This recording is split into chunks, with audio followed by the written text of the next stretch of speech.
হালি শহরে আজ যা ঘটেছে তা শুধু ভয়ঙ্কর ঘটনা নয়, তা বাংলার পক্ষে অত্যন্ত লজ্জা।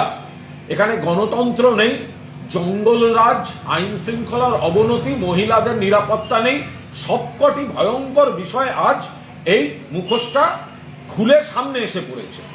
মমতা বন্দ্যোপাধ্যায় যাচ্ছিলেন এক কর্মীর বাড়িতে, লক আপ ডেটের অভিযোগ, দলের এক কর্মী পুলিশ হেফাজতে এত মারা হয়েছে যে মারা গেছেন। সেখানে তার স্ত্রী অভিযোগ করেছেন, প্রাক্তন মুখ্যমন্ত্রী তার সঙ্গে কথা বলেছেন। আজকে তিনি সেখানে যাচ্ছিলেন, একজন দলের একজন কর্মী তাকে এইভাবে মারার অভিযোগ, তার পরিবারের কাছে তিনি যাচ্ছিলেন। সেখানে হালি শহরে যেভাবে মমতা বন্দ্যোপাধ্যায়ের গাড়ি ঘিরে আক্রমণ এবং তাণ্ডব হয়েছে, অশ্রাব্য গালিগালাজ, বড় বড় ইট পাথর, এরম সাইজের বড় বড় ইট পাথর ছোড়া হয়েছে, মাথা ফেটে চৌচির হয়ে যেতে পারত, বড় সড়ো আঘাত, খুনের চেষ্টা হয়েছে। কি করে হতে পারে এটা পুলিশের সামনে? বিজেপি করেছে, স্লোগানে প্রমাণিত বিজেপি, তাদের লোকজন আইডেন্টিফাইড হয়েছে ছবি থেকে, পুলিশ ওদের ধরুক। এটা হচ্ছেটা কি?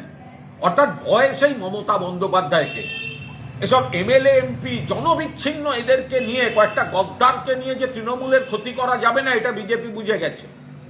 সেই কারণে আক্রমণটা হয়েছে মমতা বন্দ্যোপাধ্যায়ের উপর। মমতা বন্দ্যোপাধ্যায়কে আটকাতে হবে, তৃণমূল কংগ্রেসকে আটকাতে হবে, এবং আসল ভয়টা মমতা বন্দ্যোপাধ্যায়ের, তৃণমূল কংগ্রেসকে। সেই কারণেই এই খুনের চেষ্টা আমরা তীব্র নিন্দা করছি।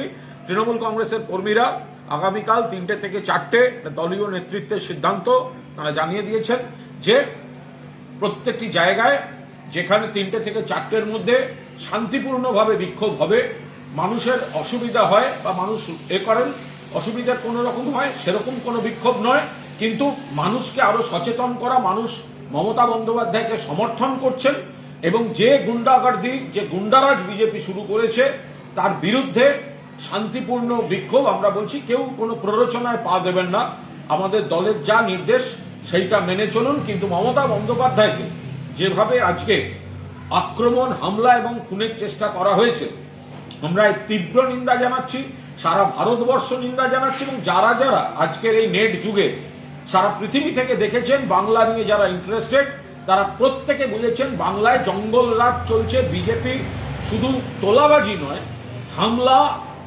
অশান্তি, প্রাণঘাতী হামলার চেষ্টা, এই সব জিনিসগুলো তারা চালিয়ে যাচ্ছে। তার সঙ্গে আরো বলবো যে তৃণমূলের দলের থেকে, তৃণমূলের প্রতীকে জেতা, মমতা বন্দ্যোপাধ্যায় ছবি দেখিয়ে জেতা যেসব গদ্দার এমপি, গদ্দার এমএলএরা এখনো এই ঘটনার নিন্দা করেননি, তাদের গায়ে বিশ্বাসঘাতকতার রক্ত আছে। আশা করি কোনো কর্মী এই সমস্ত গদ্দারের পাশে থাকবেন না। তৃণমূল থেকে জিতেছেন, তৃণমূলের প্রতীকে জিতেছেন, মমতা বন্দ্যোপাধ্যায়ের প্রার্থী বলে জিতেছেন। আর যারা এখনো ঘটনার নিন্দা, প্রতিবাদ করেননি এবং বিক্ষোভে থাকবেন না, তারা, তাদের গায়ের মধ্যে যে রক্ত পরীক্ষা করলে দেখা যাবে বিশ্বাসঘাতকের রক্ত আছে। আমরা তাদের বলছি, কর্মীদের বলছি, তাদের সঙ্গে যে 2-4 জন আছেন তাদেরকেও বলছি, এদের ত্রিসীমানায় আপনারা থাকবেন না।